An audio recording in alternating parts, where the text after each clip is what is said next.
भारत बंद का क्या होता है कि मतलब एक मैसेज दिया जाता है, समझ रहे हो। पहले भी लॉकडाउन बंद हुए हैं देश में, किसी भी मुद्दे के लेकर भारत बंद किया जाता है तो एक मैसेज दिया जाता है कि हमारे साथ गलत हो रहा है, आप हमारे साथ जुड़ सकते हो, देश में आवाज़ उठा सकते हो।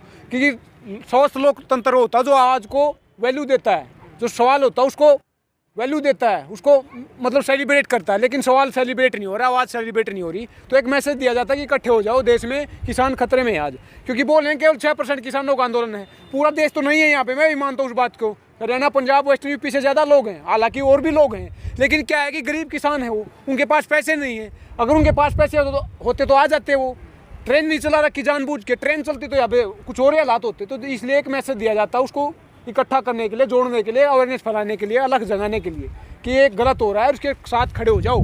अगर आज ये किसान खत्म होगा तो देश खत्म हो जाएगा, क्योंकि देश की 70% आबादी एग्रीकल्चर पर डिपेंड करती है, डायरेक्टली इनडायरेक्टली।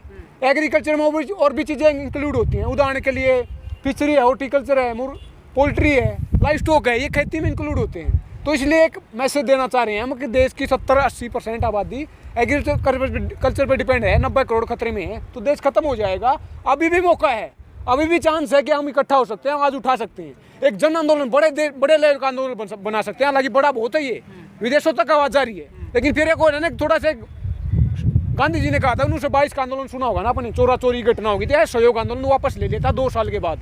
तो किसी ने पूछा था गांधी जी से, आपने ये उल्टा क्यों ले लिया? तो उन्होंने कहा था कि कोई भी आंदोलन ज़्यादा लंबा नहीं चलता है, उसमें क्या होता है कि बीच में एक थॉट प्रोसेस होना चाहिए। तो उन्होंने एक शब्द बोला था, उसके लिए वो शब्द था स्ट्रगल ट्रूस स्ट्रगल।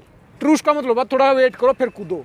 जैसे शेर होता है ना, घायल शेर होता है, वो 2 स्टेप पीछे लेता है, लोग सोचते तो गया ही, देखो लंबी छलांग मारता है। तो ये छलांग होती है, छलांग की जरूरत है, देश को इकट्ठा होने की जरूरत है, ये 5 उंगली इसको ऐसे करने की जरूरत है, सबको एक जुड़ने की जरूरत है, एक बनाने की जरूरत है, यूनिटी की जरूरत है जी। लेकिन जिस तरह से अब सरकार का रुख है, 1 महीने से तो कोई मीटिंग भी नहीं हुई है और अब सरकार बिल्कुल ध्यान नहीं दे रही है, तो इस आंदोलन को किस तरह से देख रहे हैं, कितना सफल हो पाएगा ये? बिल्कुल सफल होगा भाई, कोई चांस ही नहीं बचा ना, मैंने बोला ना। क्योंकि खेत में चले गए, घर चले गए, तो रोज क्या है कि इन्होंने सुसाइड करते हैं 12,500। NCRB की रिपोर्ट है, सरकारी डाटा होता है, सरकार ने मानना है। तो वहाँ पे आज तक आवाज़ उठाई नहीं, किसी मीडिया हाउस ने, किसी पत्रकार ने, बुद्धिजीवी ने आज तक आवाज़ उठाई तो बता दो। यहाँ अगर 200-300 हम मरे हैं तो विदेशों में भी आवाज़ गई है, तो वहाँ जाने का मतलब नहीं बचा है। वहाँ में MSP होने के बावजूद सुसाइड करते थे, वहाँ चले गए तो रोजी रोटी, जो कम से कम रोटी मिलती थी, वो भी खत्म में आ जाएगी।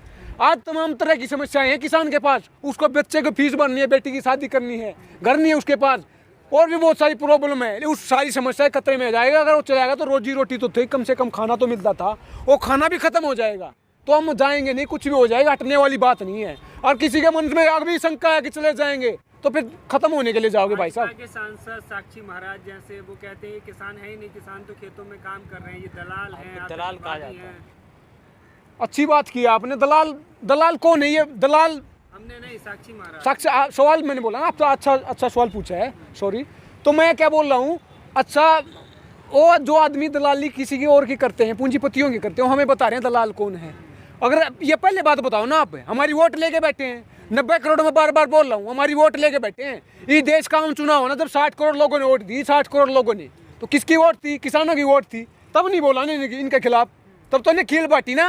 PM किसान लेके आए, इलेक्शन आया तब लेके आए थे ये। 4 साल तक कोई फर्क नहीं पड़ा, जानबूझ के लेके आए। 6,000 रुपये 2,000 3 इंस्टॉलमेंट में डाले जाएंगे। 6,000 में क्या आता है भाई साहब? वो खील बांटी थी, बाद में फिर आप देख रहे हो क्या है। अब नया इलेक्शन आएगा 2024 में, 2023 में, आई थिंक 2023 में, फिर इसको 10,000 कर देंगे बढ़ा के। यही तो है, यही विकास होता है। ये दलाल तो सबसे बड़े वो हैं पूंजीपतियों के, पूंजीवाद लागू करना चाह रहे हैं। पिछले साल एक लेबर कोड बना दिया, 29 या 30 लेबर लॉ होते थे, उनको रैशनलाइज कर दिया। एक तो बुरी चीज़ का अच्छा नाम रख देते हैं, और 4 लेबर कोड बना दिए थे। अब जो मजदूर हैं उनका अधिकार छीन लिए गए हैं। 8 घंटे के जो वर्किंग आवर होते तो 12-16 घंटे हो गए हैं, हो जाएंगे। तो 12 घंटे आप काम कर पाओगे क्या? 8 घंटे में आदमी में तेल निकल जाता है यार। मशीन थोड़ा ना, ये दिमाग है, थकता भी है, इंसान है, नेचुरल चीज़ है, ये बॉडी है मतलब। प्रधानमंत्री जी किसानों के विकास को लेकर के बंगाल में कह रहे हैं, अगर हमारी सरकार बनेगी तो जो ममता दीदी ने विकास नहीं होने दिया किसानों का, वो हमारी सरकार करेगी। जो केंद्र सरकार के द्वारा जो किस्त दी गई, जो रुपया दिया गया, वो भी जो है उनको नहीं दिया गया। बंगाल कहाँ आता है ये? पाकिस्तान में है, मंगल ग्रह पे है, इंडिया में है। इंडिया में इनकी सरकार है, सेंटर में इनकी सरकार है, तो विकास क्यों नहीं किया आपने? 7 सालों से बैठे हुए हो, कौन रोक रहा था? ना हाथ पकड़ रखा था क्या? अगर आप उदाहरण के लिए किसानों को 1 करोड़ रुपया देना चाहते हो, सिंबल है ये, मतलब ये सोचो कि फ्री में दिलवा रहा है, ये कर रहा है, वो कर रहा है। अगर किसानों को आप पैसा देना चाहते हो, बंगाल की जो ममता दीदी है वो मना कर दी क्या? मना कर देगी? नहीं करेगी, उसको चिंता नहीं है क्या? कौन चाहता है विकास, कौन नहीं चाहता? मतलब तो जानबूझ के अनपढ़ है ना लोग, पता नहीं उनको, जानबूझ के ये किया जा रहा है, पोलराइज किया जाता है। आज सांप्रदायिक दंगे करवाए जाते थे, सांप्रदायिकता ऑल टाइम हाई है। किसी ने कहा था कि शक्ति थोड़ी लाजिम है पर पत्थर होना ठीक नहीं। हिंदू मुसलमान तो ठीक है साहब, मगर कट्टर होना ठीक नहीं। ये कट्टरता ऑल टाइम हाई है, ये खत्म कर देगी देश को। अच्छा, एक चीज़ देखी जा रही है कि इतना बड़ा डिसीजन सरकार ने लिया है, ये 3 कानूनों का जो कृषि कानून है, लेकिन बंगाल में या दूसरे राज्य जो भी 5 राज्यों में चुनाव हो रहे हैं, वहाँ पे भाजपा इन कानूनों के नाम पर वोट नहीं मांग रही है। वोट कैसे मांगेंगे? उन्होंने काम तो किया ही नहीं। उदाहरण के लिए मैं बता दूं आपको थोड़ा सा, एक अब नेशनल वो अवार्ड आए होंगे, आपने सुना होगा, वो किस किस को दिए गए हैं? जानबूझ के उन लोगों के दिए गए हैं जो 4-5 राज्यों में से हैं, जानबूझ के। देखो वहाँ भी इमोशन में इन्वेस्ट किया जाता है। क्या होता है कि अगर एग्रीकल्चर में इन्वेस्ट करते हो, सर्विस सेक्टर में इन्वेस्ट करते हो, एम्प्लॉयमेंट में इन्वेस्ट करते हो, लेकिन ये सरकार इन्वेस्ट करती है इमोशन में, सेंटीमेंट में। वो सोच के बोलेंगे हाँ ऐसा हो सकता है। ये तो हो रहा है। जब कोरोना की वैक्सीन लगा रहे थे मोदी, पता क्या कैसे थे? एक केरला की थी, एक तमिलनाडु की थी। वो गमछा डाल रखा था, वो बंगाल का था। एक गले में डाल, वो मतलब लेप में था, वो कुछ आसाम का था। ये जानबूझ के इमोशन में इन्वेस्ट किया जा रहा है कि जो हम पढ़े लिखे ने, बार बार बोल रहा हूँ। और हाँ, दोष हमारा नहीं है कि सोचो कि लोग पढ़े लिखे कौन है यार, नहीं है यार। तो ये सरकार का सिस्टम का सरकार है, दोष उन्हीं का सरकारों का है। अगर यही लोग अमेरिका यूरोप में होते तो पढ़े लिखे होते, वो तो ह्यूमन डेवलपमेंट में, मानव विकास में पैसा लगाते हैं। या जानबूझ पे नहीं लगाते, क्योंकि क्या है, शिक्षा सवाल को पैदा करती है, और सवाल पैदा हो गया तो एक्सपोज हो जाएंगे। कुछ करते तो है नहीं, तो इसलिए जानबूझ के मंदिर मस्जिद की, हिंदू मुसलमान की, जात पात की, कट्टरता की बात की जाती है। देश दोबारा से लॉकडाउन की तरफ चलने लगा है, अब कई राज्यों में लॉकडाउन लग गया है, तो फिर ऐसे में किसान आंदोलन कैसे चलेगा? जानबूझ के किया जाएगा। CNRC का आंदोलन से कैसे खत्म हुआ था? लॉकडाउन लगा के, कोरोना का भय दिखा के। ये कोरोना सरकारी बीमारी है, सरकारी का वो है, वायरस है। क्यों है बता दूं आपको। हालांकि साइंटिफिकली प्रूव्ड है, उसमें शक नहीं है थोड़ा सा, लेकिन डाउट यहाँ पे पैदा होता है। यहाँ आने के बाद हम 3-4 महीने से बैठे यहाँ पे, यहाँ से ज़्यादा क्लोजनेस कहीं नहीं मिलेगी। अपने घरों में भी ज़्यादा मतलब थोड़ा सा स्पेस होता है आदमी के बीच में, लेकिन 4 महीने से बैठे हैं। 300 किसान सुसाइड मरे हैं, मतलब सुसाइड भी की है। तो एक भी किसान बता दो को कोरोना की बीमारी है, कोरोना से इन्फेक्टेड हुआ हो, केस आया हो, तो है ना सरकारी वायरस। ये जानबूझ के नैरेटिव खड़ा किया जा रहा है कि इलेक्शन होते ही, इलेक्शन है तब तक नहीं करेंगे कुछ। ध्यान से सुनना बात है, जब इलेक्शन खत्म हो जाएंगे तब करेंगे। 6 मई के बाद, 6 अप्रैल के बाद या मई के बाद, इलेक्शन होने के बाद लॉकडाउन लगाएंगे, फिर आंदोलन को खत्म करने की साजिश की जाएगी। लेकिन हम हटेंगे नहीं, मैंने बोला ना। बंगाल में कोरोना दिखाई नहीं दे रहा है, लेकिन कहाँ दिखेगा? इलेक्शन करवाने ना। अब बोल रहे हैं कि कोरोना एक डर है, बीमारी, सरकारी वायरस बता दिया। अगर डर है तो रैलियाँ क्यों करवा रहे हैं बिहार में? अब तो बंगाल की तो बात छोड़ो। अब नवंबर-दिसंबर में जब बिहार में चुनाव था, उस टाइम पे तो ऑल टाइम ज़्यादा केसेस थे। सितंबर के दौरान सबसे ज़्यादा केस होते थे, एक दिन में लाख से ऊपर जाते थे। तो वहाँ तक कुछ नहीं हुआ, वहाँ भी रैलियाँ करवाई। एक आम चुनाव हो जाता है, वहाँ भी रैली करवाते हैं, सारी कैबिनेट मिनिस्ट्री उठ के जाती है। तो आप लोग क्या करेंगे फिर अगर लॉकडाउन लगता है यहाँ पर भी? तो करना क्या, बैठे रहेंगे? करना क्या है? जाने की बात है क्या? किसी ने कहा था कि त्रेता युग में दूध मिला, द्वापर में घी। ये कलयुग है प्यारे भैया, मूर्ख बना के पी। ये मूर्ख बना के पी रहे, और कुछ नहीं है। और सांप्रदायिकता के नाम पे दंगे करवा रहे हैं। एक कबीरदास की जरूरत है, भगत सिंह की जरूरत है, जो सांप्रदायिकता के बिल्कुल खिलाफ थे, कट्टरता के खिलाफ थे, समाजवाद की बात करते थे। आज ही देश में पूंजीवाद लागू किया जा रहा है। समाजवाद पूंजीवाद का उल्टा होता है। जो प्राइवेटाइजेशन किया रहा है, उदाहरण के 15-16 तारीख को बैंक वाले सड़क पे थे। वो क्या चाह रहे थे? 2 दिन में जीत जाएंगे बाजी। हम 4 महीने बैठे हैं, पागल मान रखा है क्या? बड़े आदमी है भाई साहब, ऐसे नहीं मानेंगे। मैं कुछ गलत ना बोल दूं।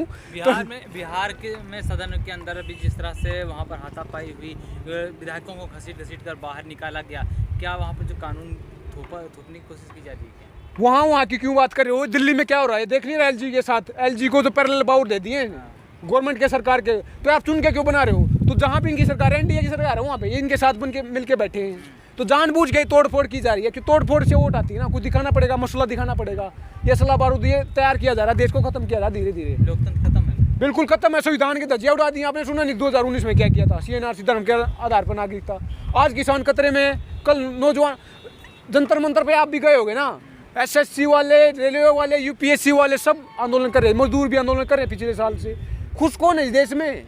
तो पूरा देश खतरे में, संविधान खतरे में है। जब खुश नहीं है तो फिर कैसे योगी सर कह रहे हैं कि 4 साल बेमिसाल रहा उत्तर प्रदेश? उन्हीं से पूछो जाके कैसे मना रहे हैं, उन्हीं से पूछो कैसे में बेमिसाल हैं। यूपी में सबसे ज्यादा घटनाएं होती है, सबसे ज्यादा गरीब प्रदेश यूपी है। सबसे ज्यादा माइग्रेंट लेबर दिल्ली मुंबई में जाते हैं, यूपी से जाते हैं, बिहार से जाते हैं। तो ये बेमिसाल है तो फिर काम बताओ ना क्या किया। यूपी वही है जहाँ पे हाथरस का केस हुआ था, मोहम्मद अखलाक का 2015 में देखा हुआ, दादरी वाला कांड हुआ था, वो सांप्रदायिक दंगा हुआ था। यूपी वही देश है ये जो दिन में रेप होता, रात में तो मंदिर में रेप होता है। बेटी का रेप किया, फिर आप जो रेपिस्ट है उसके साथ खड़े थे, ठाकुर था ना लड़का, पता होगा ना आपको। सेंट्रल गवर्नमेंट, यूपी गवर्नमेंट उसके साथ खड़ी, रेपिस्ट के साथ। ये नया उदाहरण नहीं है, ये तो कुलदीप सेंगर कौन था, उसके भी साथ खड़े थे। तो ये तो क्राइम को सेलिब्रेट करते हैं, ये पार्टी है भाई साहब। और जो बच्ची मर गई जिसके साथ रेप होगा, उसको रात को जला दिया, रात के अंधेरे में उसको 100 सौंपा घर वालों को। क्या मतलब दयनीय बना दिया ना। कोई सेंस में बेरोजगारी के खिलाफ युवा लड़ रहा है और मांग कर रहा है रोजगार की मोदी जी से। बंगाल में मोदी जी जाके कहते हैं अगर हमारी सरकार बनेगी तो यहाँ लाखों रोजगार दिए जाएंगे। फिर वही बात होगी, मैंने पहले वही बोला था, बंगाल देश में तो आता है तो 2 करोड़ रोजगार देते, उनके पाले में भी जाते कुछ 5 लाख 10 लाख, तो कहाँ दे दिए क्या? कोई रोकता है क्या आपको? ये जानबूझ के, मैंने बोला नहीं, जानबूझ के चुनावी वादे होते, कुछ नहीं होता। क्योंकि पढ़ते नहीं हम, क्योंकि मैनिफेस्टो जारी होता है, एक आदमी बता दो मैनिफेस्टो में क्या लिखा होता है, घोषणा पत्र होता है। तो पढ़ना लिखना छोड़ दिया, किताब की जरूरत है, नॉलेज की जरूरत है, विचार की जरूरत है। विचार वही है, बार बार बोला हूँ, समाजवाद पूंजीवाद का उल्टा होता है। जो निजीकरण पूंजीवाद किया जा रहा है, जो बैंक बेचे जा रहे हैं और तमाम तरह के सरकारी संस्थानों बेचे जा रहे हैं, उनके खिलाफ खड़ा होना पड़ेगा। देश ऐसी तो खत्म होगा। बाहर की कंपनी आएगी, वो पैसा लगाएगी, उसका मतलब होता है मुनाफा कमाना, मुनाफा कमाएगी, भाग जाएगी। तो इसको बचाना पड़ेगा, देश को बचाना पड़ेगा, संविधान को बचाना पड़ेगा। तो पूंजीवाद की तरफ हमारा देश बढ़ रहा है। बिल्कुल, लिख के ले ले मेरे से भाई साहब, मैं लिख के दे सकता हूँ। बात क्या है, देश आज़ाद हुआ ना जब, एक होता समाजवाद, एक पूंजीवाद में बार वो हमारे देश में बीच का रास्ता अपनाया था। समाजवाद आया है, कार्ल मार्क्स ने उसकी बात की थी, फिर लेनिन ने उसको इम्प्लीमेंट किया, भगत सिंह ने उसी समाजवाद की बात की थी। एक होता है पूंजीवाद एक एडम स्मिथ नाम का बंदा था, आदमी था, उन 1776 में उसने बुक लिखी थी एक, उसका नाम था वेल्थ ऑफ नेशन। तो पूंजीवाद क्या है, बार बार बोलो बिजनेस करना होता है, मतलब वो भाग जाएंगे लेके। तो ये पूंजीवाद क्यों लागू किया जा रहा है? क्योंकि देश में पूरे वर्ल्ड में सबसे सस्ता लेबर इंडिया में मिलता है, और सबसे सस्ता लेबर में तो जानबूझ के FDI आएगा, साल दर साल इंक्रीज हो रहा हो, वो कंपनियां लगाएंगे, कंपनी लगा लेके क्या चाहिए? ज़मीन चाहिए सस्ती, ज़मीन हमारी बेच के देंगे, लेबर चाहिए, हम लेबर बनेंगे। लाओ तो उनकी बने रहे, तो क्योंकि उनकी सरकार ही उनकी बैठी है, चापलूसों की। तो इस देश को खत्म किया जा रहा है, पूंजीवाद लागू किया जा रहा है, तो देश को खड़ा होना पड़ेगा। अंत में खत्म कर दूं मैं, भगत सिंह ने कहा था कि दिल में रहेगी मरकर भी वतन की उल्फत, मेरी मिट्टी से खुशबू वतन आएगी। इनकलाब जिंदाबाद।